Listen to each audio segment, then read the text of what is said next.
It was hard graft. The commitment and like the drive and the motivation has been a real struggle for me. My life was essentially ruled with an iron fist by ADHD. I got too good too quickly. A lot of stuff came real quickly and easily. Now every time I put a few kilos on the bar, every time I achieve something, every time I medal, every time I qualify for something, I feel unbelievably proud of it.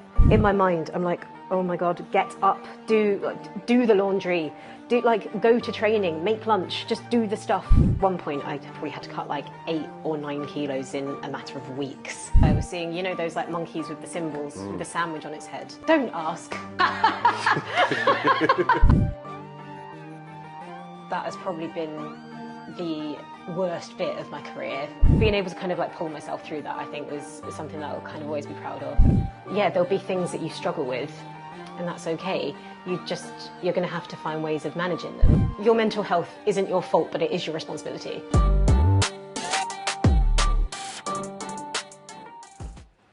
Welcome to this episode of the Defy podcast. I'm really pleased to have a British weightlifter and Olympian Zoe Smith with me here today. Zoe, thank you so much for joining us. Not at all, thank you.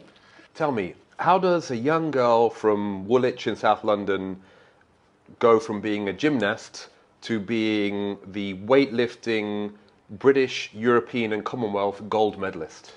By accident. So I started off as a gymnast. Didn't really love gymnastics, to be honest. Wasn't really my thing, but it's kind of what I've always done, so I just kind of stuck with it. I moved to a different club, Europa Gymnastics Club. It used to be gymnastics and weightlifting. Still kind of is, but they're now separate. At the time, they were like basically stacked on top of each other. And they needed, the weightlifting club needed someone for the London Youth Games who was a female under 16, that was me. And I was a pretty expendable gymnast. I was not good. I did not have the grace. I did not have the moves, but I did have power. So when they did their sort of like little recruitment drive around the gym, they were like, you know what, you might be okay. Yeah, go give it a go. So I did, and it was just way easier. Like I was always constantly just terrified in gymnastics. Like I was not cut out for standing on a beam. I wasn't cut out for doing like giant circles around a bar. It was scary. Like I think I was just in touch with my mortality from a very young age. Yeah, I could jump, I could sprint. I basically had all the qualities you'd need to possess to sort of demonstrate power, which is exactly what you need for weightlifting. So I went down to the club. I was there, no shoes on, leotard, looked a little bit out of place.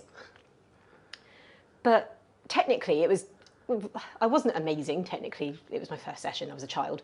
But I picked up the technique fairly quickly. And the strength kind of came next, really. Like it was fairly easy for me to build strength. I was always quite muscular and stuff as a child. I remember the mums at gymnastics always used to comment on like my arms. I was kind of offended at the time, but they've come in handy. So yeah. Was there a eureka moment where you like lifted something incredibly heavy and people were like, oh, what's going on? Not for me personally, but I did. So I think the first competition I did was like a London and South East champs or something like that. Again, like literally 12 years old, first competition. Mum and Dad came, and they always used to say that I always just looked so sheepish in gymnastics competitions, which I was terrified. I hated it. I'd literally obsess about it for months, and then it would happen, and I'd hate every second of it, and I would never win anything. My mum was like, oh my God, you actually looked so happy competing. She was obviously paying quite a lot of money to do gymnastics.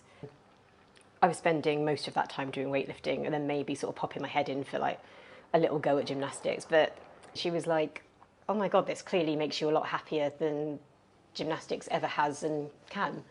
Why don't you just pack in gymnastics for good? And I think that was kind of the permission that I'd actually been looking for in a sense. What age was that? 12. Okay, yeah, that was probably really? within 6 months, maybe less actually, of starting weightlifting. So you were lifting heavy weights age 12? Heavy is subjective, for right? For a 12-year-old? For a 12-year-old, yeah. And is that how young people start? They can start younger, actually. I've seen kids like about 5 or 6 doing Clean it. and jerk and snatch and that. Yeah, it's safe enough as long as you've got a good coach who's teaching you like correct technique and you're not just going heavy too quickly. Realistically, it's no different than just sort of like than any sport, really. Yeah. I know people like to say that it'll stunt your growth and things, and In fairness, yes, I'm not quite 5'3", but I was always going to be 5'3". My mum is about the same height. It's just that weightlifting is a sport that kind of lends itself to people with sort of like short limbs, shorter body, stocky, basically. And so how do you go from thinking, okay, this is cool, this is my new sport, I'm 12, to being one of the best lifters in the world? I just kept at it, basically. It was, in fairness, it was made very easy for me. My parents have always been very supportive of all of my sporting endeavours.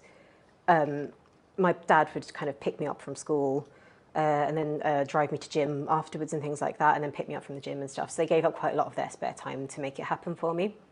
Like, if I'm being completely honest, I think if I didn't have that kind of support, it would have been like way more difficult and I'd probably just dropped out. It was such a natural thing for me. Like, I transitioned from sort of like doing one sport to another. I've done sport all my life. So I was kind of already in the routine of doing sport. And I got good quite quickly. I got that it was a positive feedback loop. So I would turn up to the gym, I would improve, because when you start, and especially when you're young, you can just make gains like that. I'd obviously get like positive reinforcement from my coaches, and it kind of like motivated me to keep coming back, which would in turn lend itself to getting better. It was quite a natural pathway for me, in a sense. I got selected for my first international when I was 13, so about a year into the sport, and that was what's it called?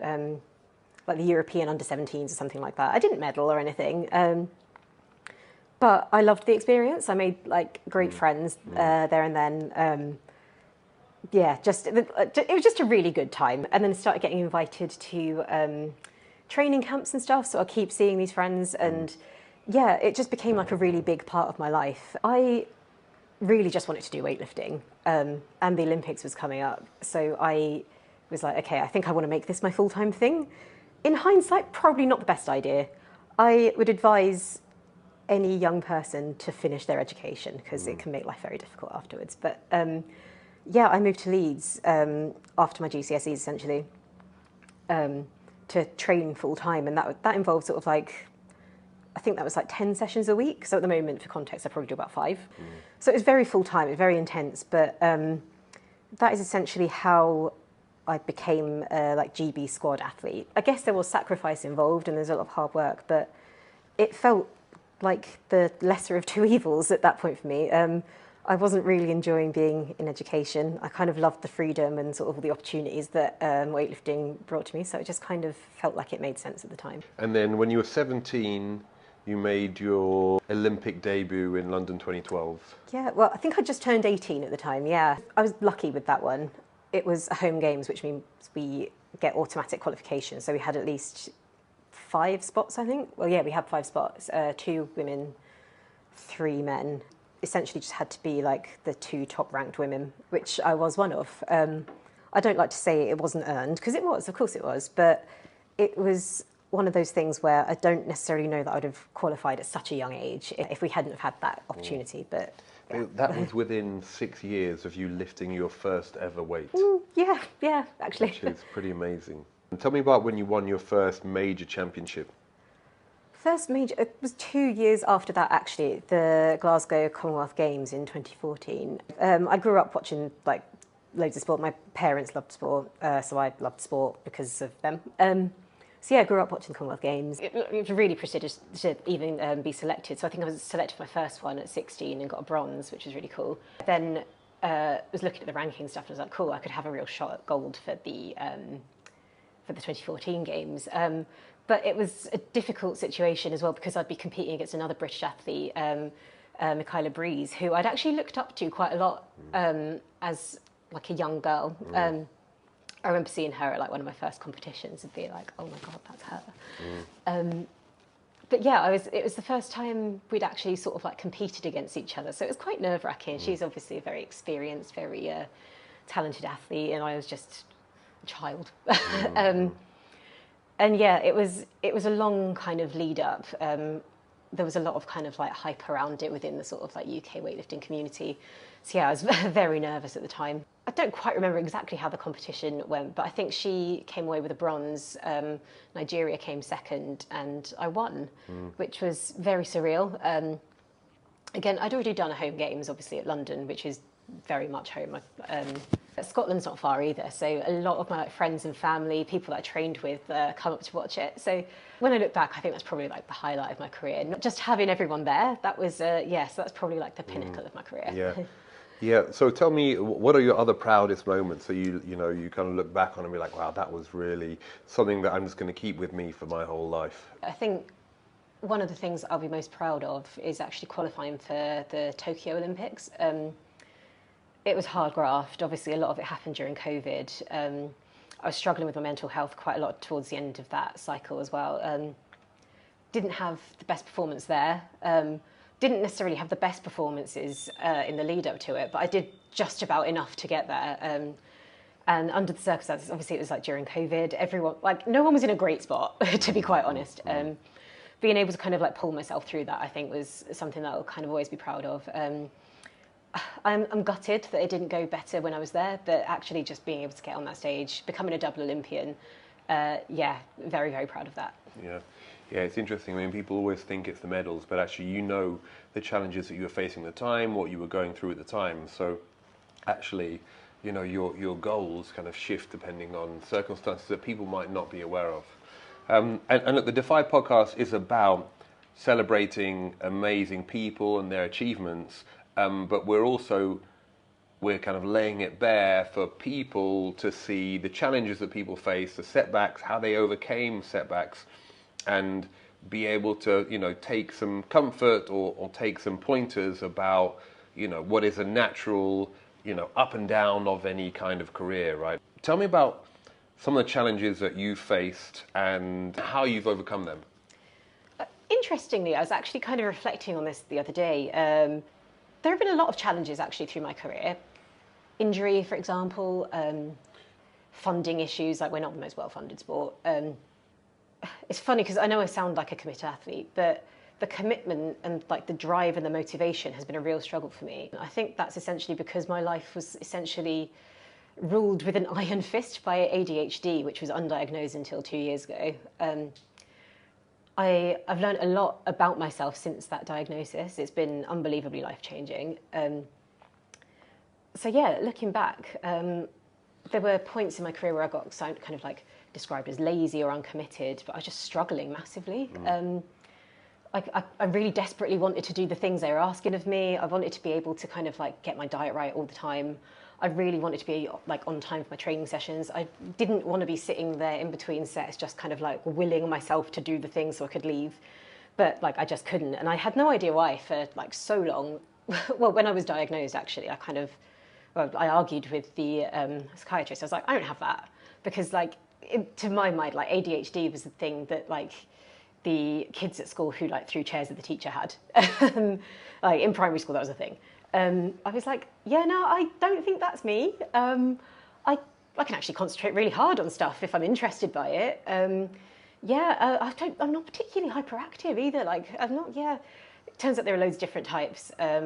Hyperfocus is whereby you can actually just concentrate on a thing, whether or not you want to, which is something I obviously experienced massively. And there are so many other symptoms that kind of aligned with my personality that I just had no idea about. I think the main thing that I've struggled with a lot it's called executive dysfunction, and it's whereby, so what you will see is me just kind of like sitting here in a chair sort of scrolling through Reddit or whatever just for like half an hour.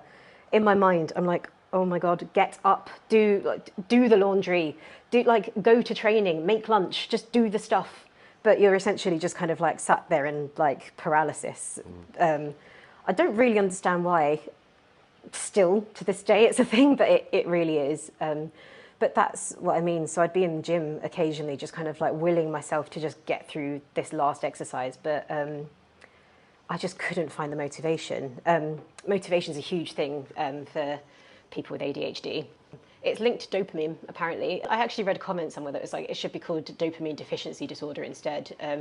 Like there are very few of us really that are like massively hyperactive, but we just struggled with motivation quite a lot. Another thing was diet.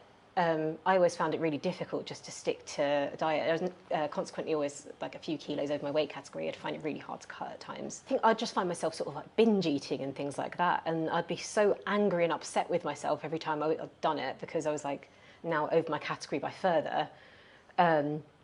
But again, that's almost like a way of self-medicating in a sense. Like that kind of inspires a bit of dopamine again. I actually started medication in April this year. It's been life-changing. I can now just kind of commit to things the way I always wanted to be able to, but didn't understand how everyone else was just doing it. Do you think that's a misconception? And it's certainly something that I have until pretty much just now, that ADHD is more of a concentration problem. Do you think that's a widely held misconception, but actually it only reflects a certain type of ADHD? I wouldn't say it's necessarily a misconception. That is still definitely part of it. Focus is a huge part of it. Yeah, flitting between tasks is very common with ADHD. But yeah, it's not just about, oh, I can't focus, or oh, I'm hyperactive. I'm like, oh, yeah, people like to think it's like, oh, squirrel kind of thing, which it is, but it's a lot of other stuff as well. That's almost just like the peak of it. There's a lot more going on under the surface. The more I've read into it and the more I've learned about myself and sort of reflected on my actions over the years, the more I'm convinced that there are loads of people that are just floating around that have undiagnosed ADHD. It's thought to kind of present differently in males and females. There are more sort of like inattentive type women, and men sort of more on the hyperactive side. I think a lot of the research was kind of done on young boys who would just present as like the very hyperactive, kind of easily distracted type. And that's kind of where the model of ADHD was sort of built. Anxiety, depression and things like that, which I've also experienced. But I think almost as a result of the ADHD, I found things so difficult. I'd beat myself up about stuff. You don't feel very good about yourself when you can't do things that other people are doing easily, and you're wondering why, and you're always in trouble for it, and someone's constantly disappointed. Yeah, of course it's going to like mess with your self-esteem a bit. I've actually been feeling like just a million times better since I started medication. I just found I could suddenly get a lot more done. I was much more proactive with the way I approached things, which in turn just made me feel a lot better about myself. I know a lot of people think there's a lot of it's fairly overdiagnosed at the moment, but I think it's probably just that it was massively underdiagnosed previously. I think there are a lot of people that probably experienced similar, if not exactly the same symptoms that I did. What advice would you give to someone who's watching this right now, relating to what you're saying and thinking, wow, Zoe's actually describing some things that I'm going through or feeling or struggling with? It's very difficult because I realise that the mental health services in this country aren't quite what they could be. But if it is something that you can kind of relate to, I definitely recommend sort of just having a look into like what services there are and stuff. I would probably get the ball rolling with that sooner rather than later if you think, oh, I think this could be me. Yeah, there'll be things that you struggle with, and that's okay. You're going to have to find ways of managing them. For me, the most helpful thing has been medication. I know a lot of people probably wouldn't want to try it. There's probably quite a lot of stigma. A quote I had was like, your mental health isn't your fault, but it is your responsibility. Take responsibility for it by finding management strategies that work for you. For some people, that might be talking to a therapist or talking about it with friends and family, making people aware, just reading up on it and understanding what you might struggle with and kind of putting your own management strategies in place. Now that you're on the medication, you've been on it for a while, has it completely resolved everything, or are there still some things that are unresolved? Is it like a partial solution or a help, or? It's just an aid, really. It's not going to do the work for you. It's not given me anything that I didn't have before, other than capacity, I would say. I can focus on stuff. I can just think more clearly. There are days where it's still hard. I still struggle hugely sometimes with trying to stay on top of my tasks. People love to say, like, oh, if you've got ADHD, you just need to use a planner, or you just make a list. You should just jot things down, and then you'll remember them. I could make a note of stuff, but it will essentially blend into the background. I'm now just much better at just getting through that list. It's still a work in progress. It's not perfect, like nothing ever will be. It's just that now I've kind of got this capacity and I'm able to like tap into the drive that's kind of always been there, but I'm just too exhausted to be able to really get into. ADHD, tends to be filled with just all negative connotations.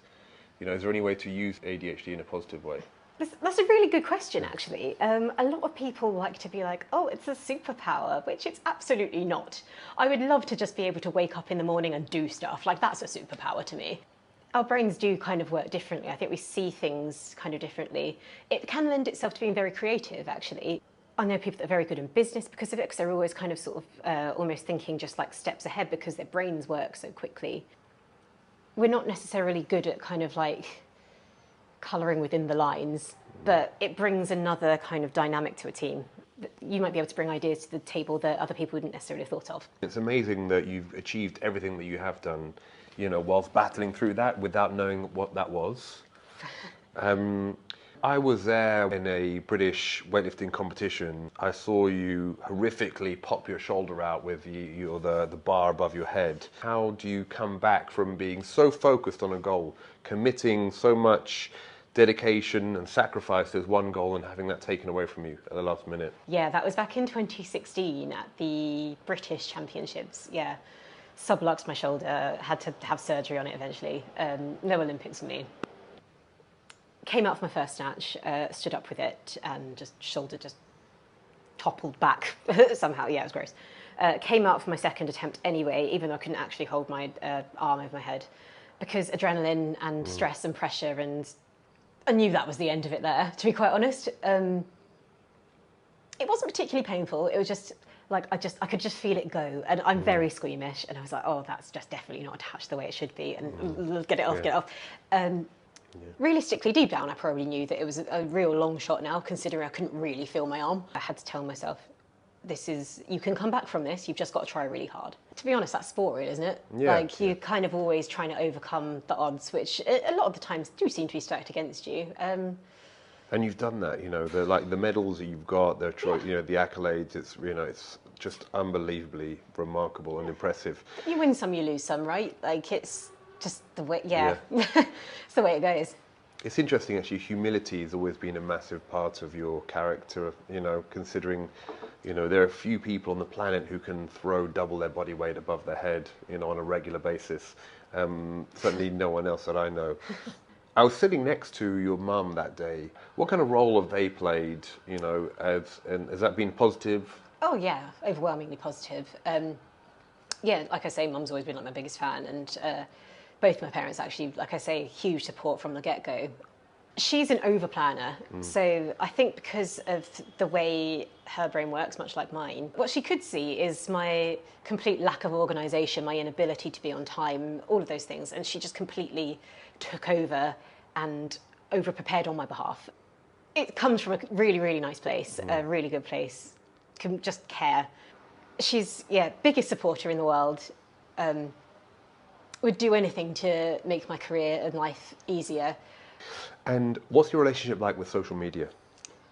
Oh, up and down. Tell me about your relationship with it. It's evolved, I would say, my relationship with social media. I started off as one of those people that puts everything online, just overshares to the nth degree.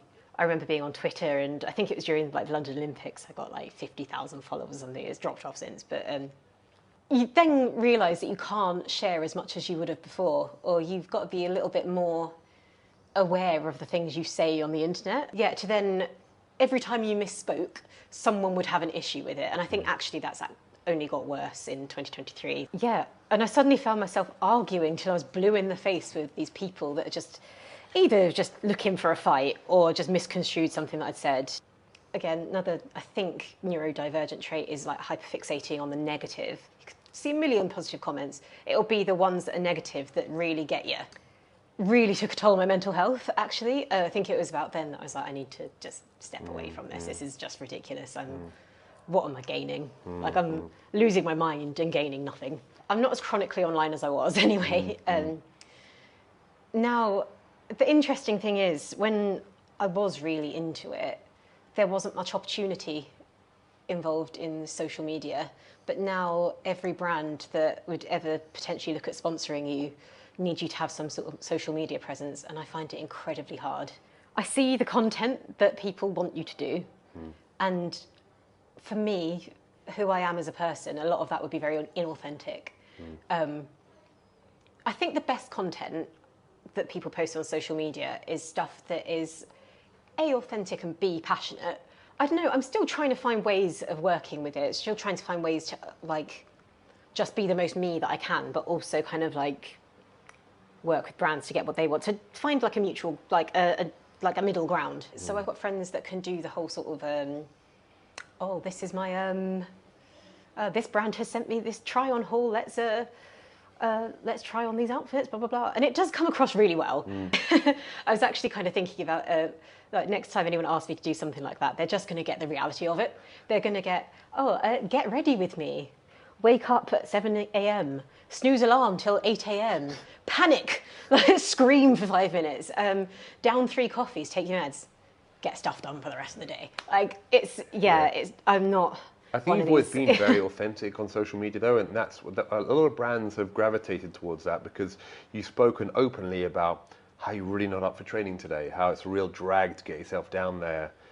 But some days, you know, it was great, and like you were competing, or you know, or whatever, you were just out with your friends, and we saw a very real account of someone's life rather than the highlights reel that everyone else kind of, you know, portrays on social media. Yeah, it's funny because I like at points when I look back at my social media, I'm like, everyone else got a highlight reel. I've got like a low light reel. Like I just, yeah. In a way, it can be a bit of an outlet for me as well. About a year ago, so I know people talk about like the yips or the twisties. I just literally couldn't snatch, couldn't get the bar above waist height, basically. I couldn't throw myself under it. But it was causing like anxiety, and I was competing like, I think that week.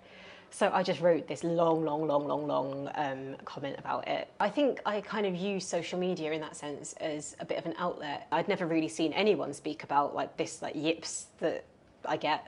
But the amount of people that kind of reached out to me and be like, oh my God, same. Like, let me know if you get anywhere with it and I'll let you, it just, creates a platform to kind of talk about it. I just I find it quite cathartic to just get my thoughts and feelings down on paper. Do you have any routines or like or superstitions or anything like that? Yes. For some reason, I think it was just because I did it on the way to my first competition. I listened to all the small things by Blink-182, and now I have to listen to it every time I compete because I'm insane. Great song. It is a good song. Yeah. I haven't listened to it in a while actually, but I'm going to revisit that on the way home. Well, I'm competing on Saturday, a couple of days from now. So yeah, you're going to do it then? I am going to do it then. Yeah, listen to it on my behalf as well. I'll feel it. I'll send you some vibes. Thank you. Do you listen to it like as just before you go out, or on the way to the arena, or? It can be any time, really. Yeah. So, what does the next 5 years hold for Zoe Smith? Do you think that far in advance? Do you think even further, or you very much year by year? I think the issue with me is that I have refused to think that far in advance thus far. It's a very good question. Realistically, I'm 30 next year, big 30, which is a really strange concept. Time blindness is a thing with ADHD as well, so you don't really see the time passing, and suddenly you wake up and you're 29. I guess as an athlete, you're kind of always thinking, you're working towards something all the time. You always, and that's probably the same in business and everything really. There's always something that needs to be achieved, or there's always a goal that you need to meet, or something like that. For us, it's competitions. You're always in qualification. You are thinking about it in terms of what is my next event. So at the moment, my next big event will be the European Championships in February. So the way you break it down is, it just flies by. And it's always being measured, it's always being tested. So time feels very fast. Because of that, I almost struggle to think long term, and I'm always just thinking about, okay, what's the next big thing? There are other people kind of handling the big picture here. I'm just thinking about week to week, really. So that's how you get to nearly 30 and think, oh my God, my career is going to end and I don't have another one. So yeah, I can't say honestly if I do know where I'll be in 5 years. I don't think you're in isolation there. I think a lot of people focus on the goals that are immediately in front of them, and there's that kind of goldfish bowl effect. Whilst I watch you, win all these events and create these great accolades, one part of your career that I do not envy is you're constantly having to almost yo-yo diet, right, to make weight for your various competitions. Tell us a little bit about that and how that impacts your life. I would say, aside from ADHD, that has probably been the worst bit of my career / life for the last however many years it's been. So for context, like at one point I probably had to cut like 8 or 9 kilos in a matter of weeks. Doesn't lend itself to being very strong. But that's just, you can't, like, if you enter in a weight category and you turn up and you're over that, you can't compete. That's it. It's done. You've worked for weeks and now it's done because of almost like a technicality almost. So it's really in your interest to make sure you're on top of it. It's been hard, like so hard. Like I say, I think I really struggled with like binge eating sometimes, especially. So you can end up in a cycle where you restrict heavily, and then because your brain runs on carbs for one thing. Considering I'm pretty brain foggy as it is with ADHD, it can create sort of like mad brain fog. So if I'm making weight, I almost like limit my carbs quite a lot. You need the protein for recovery, you need fats for sort of like hormonal regulation. Carbs were the thing that I limited. So I'd find myself in this cycle of restrict, barely functioning at points. And then I would just snap. I'd be like, I can't do this. And then I remember there was one time, this is embarrassing. I was making weight for like the World Championships, I think. It was the first time competing at 59 in years. I was in a heavy restriction cycle. I was feeling terrible. And I lived on my own at this point, so there's like no accountability from anyone else. I baked a whole banana bread just to be around food, just to smell food. And then I was like, a slice won't hurt.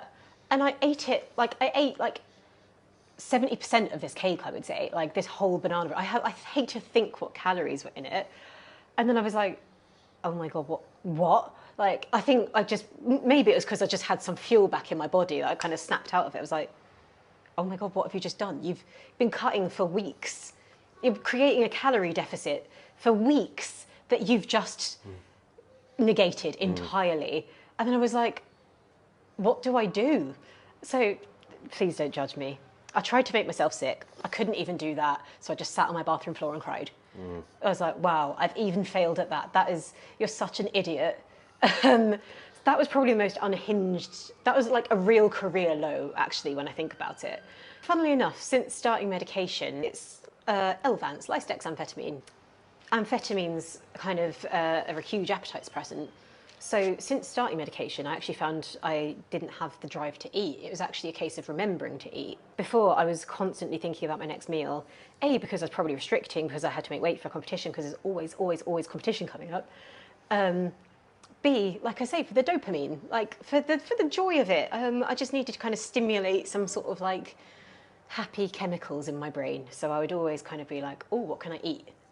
But yeah, my drive to eat went down, so I forgot to do it. And also, my brain felt pretty well regulated anyway, like when I started medication, so I wasn't kind of always trying to just stimulate a bit of dopamine in my brain. So incidentally, I've actually lost quite a few kilos. I now kind of sit just over my weight category as before. I was like desperately always trying to kind of like bring it back down. I acknowledge that is not a healthy thing. Like that's not something, it's been helpful for me, but it's not healthy to just forget to eat. Like that's not how you get the most out of yourself as an athlete or as a person. On the one hand, yes, it's been really, really great to not have this additional stressor, but it's kind of been replaced with, I need to make sure that I'm fueling myself correctly. If you're not fueling correctly, especially as an athlete, doing like a fair bit of sport, a fair bit of activity, in women particularly, you'll see sort of like disrupted hormonal cycle, lack of energy, so you can't train properly, and you won't recover. And if you don't recover, you get injured very quickly. You can't perform to the best of your ability in the gym, underfueled, under-recovered. So you're really putting yourself at risk. I didn't really do all of like the meal prep. I was always just too busy kind of chasing my tail, just trying to sort of like catch up with life. So I wasn't meal prepping, for God's sakes. Find myself kind of just finding like the closest thing to being ready by the time that I do have that like hunger signal. it might be a protein shake. Where are the carbs? Like, where are your fats? Where are your nutrients? I acknowledge that this is just an area I need to improve in, basically. Did you ever fail making weight? I have done. You have. And so what happens in that situation? You get sent home in disgrace from Kazakhstan. But can you? So you only get one time to weigh in, or do you get a second chance? Or? You've got an hour. An hour. So the way weightlifting works, it's not like boxing where you can weigh in the night before and then refuel to an extent. Within that time, you can have as many goes as you want. Got it. But it needs to happen within that hour. If you're a kilo over and you're already kind of depleted and sweating, it's going to be real hard to get another kilo out in an hour. When was it? 2014, I think this was, World Championships, which is our first Olympic qualifier, failed to make weight. It came off the back of the Commonwealth Games, huge high, my high point of my career. Then a period of just sort of like celebrating with friends, family, followed by nothing. So like as low as it can get really mentally. I'm someone, like I say, I need to sort of be working towards something, which realistically, should have been the World Championships. So failed to make weight twice within like maybe a month and a half, I want to say. Deeply embarrassing. Got sent home from the competitions. It did send me into a bit of a tailspin, to be honest. Do you think that your ADD played a part in that? Yeah, you didn't know at the hugely, time? yeah. Like you struggle with sort of like emotional dysregulation and things like that as well. So obviously you've had this huge high, you're then crashing down into a massive low, and it's very hard to bring yourself out of that. Initially there probably wasn't enough time pressure needed to, maybe not the right support either actually when I think about it. Like this was 2014, I was living away from my support network. I was living in Bath at that point actually. Parents who had been like my support network super far away. Coach was up in like Birmingham sort of way at the time. My home club was back in London too. So basically away from everything that I'd ever known. Just really struggled to get back on a good path, and no one could force me to, because I was just a law unto myself. So I did all the things, but just all too late, and it didn't work out. If you could go back 10 years, what advice would you give a 18-year-old Zoe walking out in the London 2012 Olympics that isn't very generic or kind of lofty? No, that's a good question. If I knew everything about the world and about myself that I know now, I'd probably go back further than that, and I would just desperately get myself the help that I clearly needed at the time. Because I'm now finding it so much easier to engage with all the resources that were available, that always have been available to me. I just couldn't find it in me to use them properly. I do look back and see a lot of wasted potential, really, which is a shame, but it ain't over till it's over, right? Like I'm not giving up yet. But also, I mean, you've won so many things. If I may speak bluntly, you're focusing on the negatives, right? Right, exactly. You know, which we were talking about earlier. Like most people would dream of winning European, British, and Commonwealth gold medals. True. That is very true, actually. And I do think it's nice to be reminded of that sometimes. It's nice to kind of remind yourself that you've actually achieved quite a bit. I meet quite a lot of people across like a lot of different career paths, and I think they're achieving huge things in their field, and they're very impressive to me, but they think I'm impressive. But I guess it's just what I've always done. I think, hear me out, I got too good too quickly. A lot of stuff came real quickly and easily. I don't feel like I needed to work for it enough. It doesn't mean as much when you don't have to work like that. At nearly 30, you don't recover the way you do when you're under 20. So actually, I'm just trying to get back to where I was, really. Now, every time I put a few kilos in the bar, every time I achieve something, every time I medal, every time I qualify for something, I feel unbelievably proud of it. I'm actually much more proud of that than I am of like going to the Olympics at 18, because I actually feel like it means something now. Like everyone has issues in life, everyone has their own struggles. I've been incredibly fortunate to be dealt a really good hand when it comes to my sport. It'll be whatever I do next that I really have to work for. Like I said, I don't know where I will end up. Obviously, everything I've done lends itself to being back in sport, but in which respect, I don't really know. Yeah, I think I'll probably be proud of whatever comes next. Yeah. Do you have any advice to young athletes playing at a really high level and loads of fans and, you know, lots of money? When you're young, it feels like this is going to last forever. It's a short life. I know I'm saying that at not even 30, but yeah, life is the longest thing you'll ever do, but time, like we say, flies. Make the most of it, like soak up every opportunity and every experience, but don't be stupid either. Like, if you're making a ton of money now, don't blow it. Invest in stuff, sort of talk to people, set yourself up for later, because like anything could happen. Like you could just get an injury like that, and then everything that you've kind of always known will just not be there anymore. Probably diversify a little bit. So finish education. I didn't. I have recently finished a BTEC in sport as a 29-year-old woman, which is a very humbling experience, actually. Don't sacrifice your education. It's hugely important. It is actually something I've always held in high regard, but I didn't really necessarily get on with the system quite well because of being neurodivergent. I went to a school that wasn't necessarily celebrated. It was just very academia focused. Make the most of opportunities. When you're doing well, there's always someone on the phone, and there's always someone knocking at the door, there's always someone wanting your attention. Once things stop being rosy, those opportunities won't be there. Think about what it is that you actually want, I think, out of sport, out of life, and try and make the most of like those opportunities. I think the people that you meet, actually, rather than maybe even the opportunities themselves, are the key thing here for me. Build your network. Also, just be nice. Like, I think it was really nice that you said humility was one of the things that you kind of think I'm good at. Thank you. But I think nobody really likes someone that isn't like just a little bit humble. People respond to that. What people will remember at the end of the day is not how good you are, but the kind of character you were, like how you made them feel, how you treated them. That's what people remember. Yeah, just be a good person.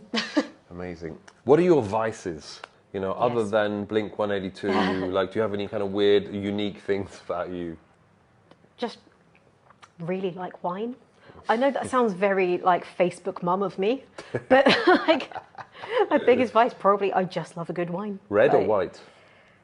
Red usually. It depends really. You know, spending money on unnecessarily luxurious things. Food usually. Food and wine. I just really enjoy it. I am a bit of a foodie. Just take me to a restaurant where the plates are tiny and cost 15 quid a pop at least, and I'm in my element. What's your final meal? Very good question. Probably go, tacos. Yeah, I'd go tacos first thing. Lunch, which is going to be, that's going to be a carbonara of some description, or some sort of, A fine choice. Yeah, indeed. Simple but fantastic. If not carbonara, some sort of truffle pasta, some sort of truffle and mushroom situation. I reckon I'm going to round off with pizza. What about pineapple on pizza? I'm for it. Okay. And I feel like people that don't like it are just either Italian or, I don't know, not liking it because the internet said it's what you should do. It's going to have mushrooms on it. It's going to be some sort of either cheesy, almost like 4 cheese and mushroom situation, fungus, general fungus, or just all the meats. Splendid. So we have a bit of tradition where we ask someone in the family, normally a parent, to ask a couple of questions. So, your mother, Nikki, has asked a question. What do you call a monkey with a sandwich on his head? A broken toy. Obviously, that is the... Right. Can we unpack that a little bit? Yes, we can. I was like 4 when this was a thing, right? Like, I thought a joke was basically, if you just said it in the format of a joke, it would just be funny. So I confidently went up to either like my mum or the teacher, like, what do you call a monkey with a sandwich on its head? A broken toy. And everyone was like, Right. I just thought of two completely different things. In my mind, in my mind's eye, I was seeing, you know, those like monkeys with the symbols, with the sandwich on its head. Yes, yeah. And it was broken. That's what I thought of. Yeah. Yeah. And it was broken and had a sandwich on its head. Don't ask, basically. My son right now does really just nonsensical knock-knock jokes. He does come up with some decent ones, though. Like he says, knock knock. Who's that? Done up. You know, I fell for it. I'm not gonna lie. I was like, That's wow, actually brilliant. That was He's got good a for a career in 6-year-old. stand-up. That was good for a 6-year-old. Okay, and the last one is, there was a time when you and your sister were young ladies and you were somersaulting over the faux leather sofa. One of you left an enormous scratch.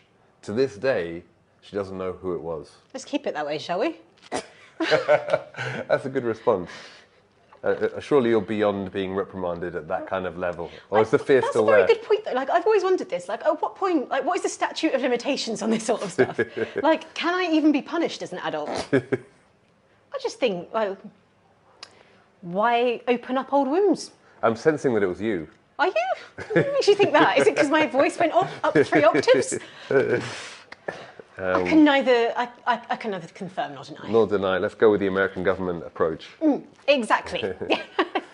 Excellent. Well, Zoe, it's been, you know, a revealing pleasure. The way you've spoken so openly and so candid about the wins and your challenges and getting there. And, you know, I've always said this to you, you're such an amazing person that really wears their heart on their sleeve. So thank you for being you, and thank you for coming on here and telling everyone else about your life. And I'm sure there will be many nuggets that people can take from that. Well, thank you, Nick. Thank you for having me.